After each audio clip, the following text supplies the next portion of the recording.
ഒരു കാലത്ത് ഇന്ത്യൻ ടീമിന്റെ വലിയ കുറവുകളിലൊന്നായിരുന്നു നല്ലൊരു വിക്കറ്റ് കീപ്പർ ബാറ്റ്സ്മാൻ ഇല്ലാതിരുന്നത്. ഗിൽക്രിസ്റ്റിനെ പോലെയും മാർക്ക് ബൗച്ചറിനെ പോലെയും വിക്കറ്റിന് പിന്നിൽ വിശ്വസ്തനായ ഒരു കീപ്പറിനെയും വിക്കറ്റിന് മുന്നിൽ ബാറ്റ് കൊണ്ട് ടീമിനെ വിജയത്തിലെത്തിക്കാൻ കഴിവുള്ള ഒരു ബാറ്റ്സ്മാന് വേണ്ടിയും ടീം ഇന്ത്യ ഏറെക്കാലം കാത്തിരുന്നു. നയമോങ്കയ്ക്ക് ശേഷം നല്ലൊരു വിക്കറ്റ് കീപ്പറിനെ ടീമിന് ലഭിച്ചിരുന്നില്ല. പിന്നീട് അന്നത്തെ ക്യാപ്റ്റൻ സൗരവ് ഗാംഗുലിയുടെ നിർദ്ദേശപ്രകാരം രാഹുൽ ദ്രാവിഡ് ഇന്ത്യക്ക് വേണ്ടി കീപ്പിംഗ് ഗ്ലൗസ് അണിയുകയായിരുന്നു. ദ്രാവിഡ് ആയിരുന്നു ഇന്ത്യ ഫൈനൽ വരെ എത്തിയ 2003 ലോകകപ്പിലുടനീളം ഇന്ത്യക്ക് വേണ്ടി കീപ്പറുടെ ജോലി ചെയ്തിരുന്നത്. കീപ്പിംഗ് ചെയ്യാൻ ദ്രാവിഡിന് താല്പര്യമില്ലായിരുന്നെങ്കിലും കീപ്പർ എന്ന നിലയിൽ ദ്രാവിഡ് തന്റെ ജോലി വൃത്തിക്ക് ചെയ്തിരുന്നു.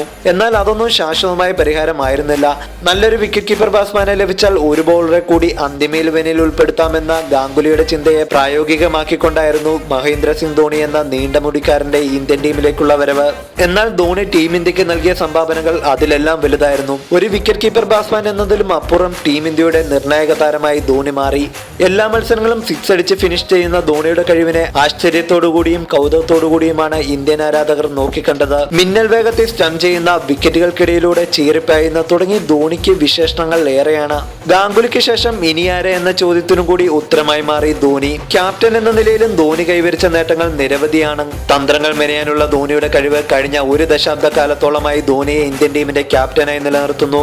ധോണി ക്യാപ്റ്റനാകുന്നതിന് മുമ്പ് 1983 ലോകകപ്പ് നേടിയതും 2003 ലോകകപ്പിന്റെ ഫൈനൽ കളിച്ചതും 2002 ചാമ്പ്യൻസ് ട്രോഫി ശ്രീലങ്കയുമായി പങ്കിട്ടതും മാത്രമായിരുന്നു ഇന്ത്യൻ ടീം പ്രധാന ടൂർണമെന്റിൽ കൈവരിച്ച നേട്ടങ്ങൾ. എന്നാൽ ധോണി ക്യാപ്റ്റനായതിനു ശേഷം 2007 2020 വേൾഡ് കപ്പ്, 2011 ഏകദിന ലോകകപ്പ്, 2013 ICC ചാമ്പ്യൻസ് ട്രോഫി തുടങ്ങി നിരവധി നേട്ടങ്ങളാണ് ധോണി ക്യാപ്റ്റനായിരിക്കെ ടീം ഇന്ത്യ സ്വന്തമാക്കിയത്. ഇന്ത്യൻ ടീം ഏറ്റവും കൂടുതൽ സ്ഥിരതയാർന്ന പ്രകടനവും കാഴ്ചവെച്ചതും ധോണിയുടെ ക്യാപ്റ്റൻസിയിലാണ്. പ്രതിസന്ധി ഘട്ടങ്ങളെ അനായാസമായി നേരിടുന്ന ധോണിയുടെ രീതി ആരാധകർക്കിടയിൽ ധോണിക്ക് ക്യാപ്റ്റൻ കൂൾ എന്ന പേരും നേടിക്കൊടുത്തു.